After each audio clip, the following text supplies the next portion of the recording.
Hey there, tech-savvy friends. Welcome back to our channel, where we break down the latest financial hacks to make your life easier. Today, we're tackling a super practical topic: how to transfer money from Revolut to another card in 2025. Whether you're splitting bills with friends, sending money overseas, or just managing your finances more efficiently, Revolut's got some slick features that make this process a breeze.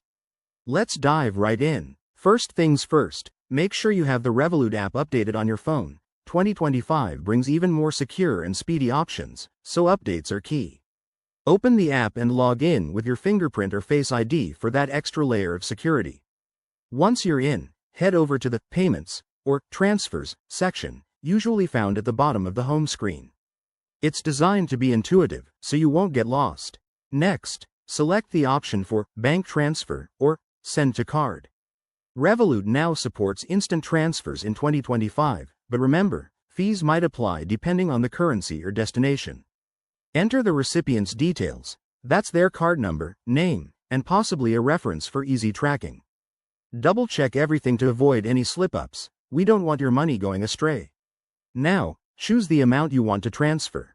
Revolut will show you a quick summary, including any exchange rates if it's an international transfer.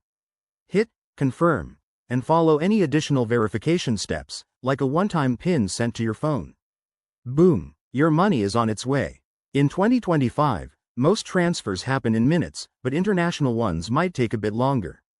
A quick tip: always keep an eye on exchange rates and fees to get the best deal. And if you're new to Revolut, consider linking it to your other bank accounts for seamless management. That's it for today's guide. Simple, right? If this helped you out, smash that like button, subscribe for more money-saving tips, and drop a comment below if you have questions. Thanks for watching, and see you in the next video.